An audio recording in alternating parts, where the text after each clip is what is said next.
Hi guys, it's Chris with City Girl Homestead, and it's time for supper. Tonight's whole meal is going to be cold, and I've been so excited to try this one. So the first thing that I need to make for dinner tonight is tuna fish. So if you make yours, you can make it however you want to. I'm going to show you how I make mine. So I've got a bowl with tuna in there, and we're going to come down here and we're going to chop us up an onion very finely. I have seriously been waiting for this one all week because I really truly do like tuna fish. We just don't eat it that much, but I really do like it. My mom always used to just make it with eggs, and I think she put onion in it, something like that, but it just, I loved it, don't get me wrong. But I just think you can do so much more with it than just your plain onion. And, you know, I think she put mustard and mayo in there. Egg. I'm not sure what else, but we're going to get ours made up really good today. She might have put celery in there too sometimes. I don't know. I didn't learn to cook when I was at home, so I really don't know what she did, I guess.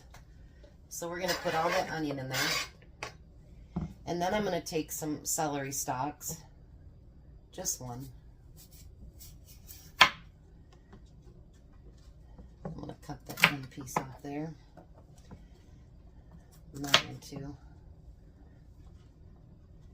And then we're going to just cut this up really small. I have made this dish tonight, but I did it in the oven, and so not sure how it'll turn out with it being cold, but I think it's going to be amazing and can't wait to try it.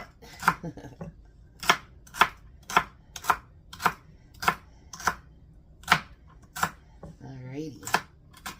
I'm so glad you guys like to watch this, because it's nice not to just sit here alone. You know what I mean. Alright, now I had boiled 3 eggs a couple of days ago to use in this. Well, I had to use some the other day anyway, so I figured I'd do a couple more eggs for tonight.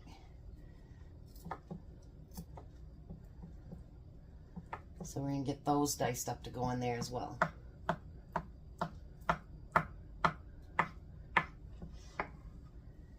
And like I say, you use whatever tuna recipe that you want to use. You know, it's whatever you love, your family loves. I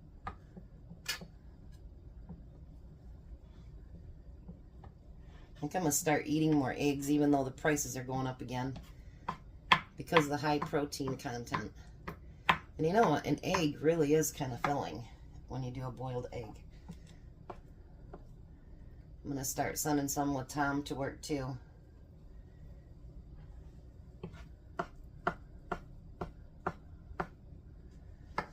Alright, one more here. Trying to think if I missed anything. You know, you think you pull everything out and then you're like, oh shoot, I forgot that, or that, you know. I'm sure that happens to you guys too. Now, some people will put pickles in their tuna, and I think that's really good, but I'm going to use my sweet dill relish. If you don't like sweet, you can use whatever you want. Let's get all those eggs put in there. Alrighty. Now I'm going to put in some of my sweet relish.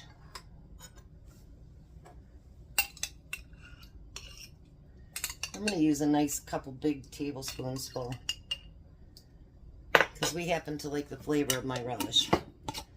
And then, because it's not being baked, I'm going to add a little bit of cheese to the inside of it. Because normally I'd put it on the top and then it'd melt, And well, that's not going to happen today. Then we're going to put mustard, and I know some people don't like a lot of mustard. You do you. I'm not a big mustard fan myself, but when I'm squeezing it in there, it really isn't that much. It looks like it, but it's not. Then we're going to use some of my Miracle Whip, which I just thought about. I had to order more. I don't want it too wet. I just got some on my nose. And then we're going to get all that mixed together. I think tuna fish can be as sweet or as, you know, spicy as you want to do it. I've seen people that add, you know, hot sauce to it. You know what I mean? You can make it anything you want. And it's pretty forgiving. You know what I mean? Like, it isn't like a lot of food that if you add too much of this or too much of that, it's going to really make it gross.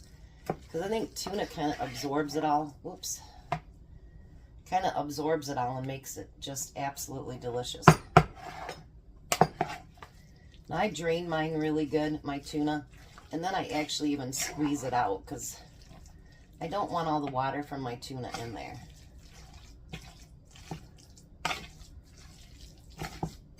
And then if we have any left, I will keep it. And I will have tuna sandwiches tomorrow while Tom is working. Alrighty. What do you think, you guys? Does that look good? I think so.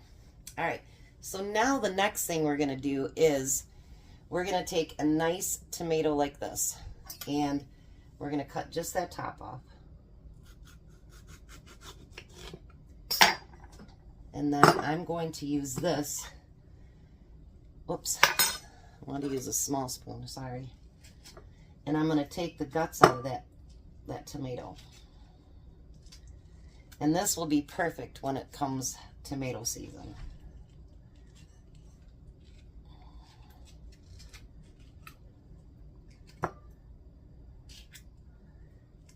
I don't know if I'll leave any in there or not.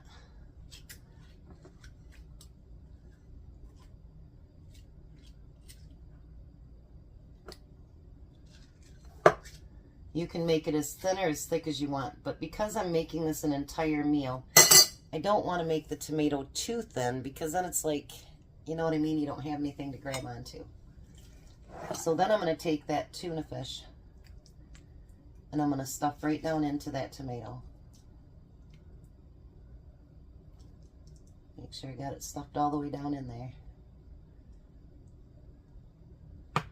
Look at that. I'm going to set that right there. Now, for some reason, if your tomato doesn't sit flat, then you can take a little bit off the bottom. Actually, a few years ago when I told you guys I was doing the gluten-free, I actually did these and baked. And because I did a whole dinner for the church. And I did these, but I did them baked. And I did a few other things with tomatoes too. Because you really, really can do a lot with tomatoes. Alright, let's do a second one here. I want to stuff that way down in there. And actually, only a couple would probably be more than enough for a meal. So there we go. I'm going to keep filling these up and see what we got left. So I ended up filling all 6 so here's Tom's lunch. I have that left that I can make sandwiches out of. And I figure we don't need more than 2 apiece. And Tom will probably eat my other one anyway. I asked Jack if he wanted some. He's like, I'll find something over here. Probably because it's healthy. So I had that leftover lettuce yesterday. And we're going to put some of this salad topping on it. And then a little bit of cheese. And I took the leftover that I had of the pineapple yesterday and put that with cottage cheese. And then we'll have our pie. And that will be dinner. So I think those look really pretty. So even though I used a few cans of tuna and a few other things, actually we got 1, 2, 3 meals because he's going to have his lunch tomorrow and I'll have my lunch tomorrow. So we got 3 meals out of that. So that's not bad, I don't think. So Tom's finishing up his regular thing he does on Friday, and then he'll be home and we'll do a taste test. Hi, Tom. Hello. How are you? Tired. You look it. You got to work tomorrow, too. Mm-hmm. See all those green beans I'll be canning tomorrow? I know. You got a lot there. Well, you got a lot of jars to bring up for me. So there's Tom's dinner. He's got the tomatoes, one of them cut up so he can test it out.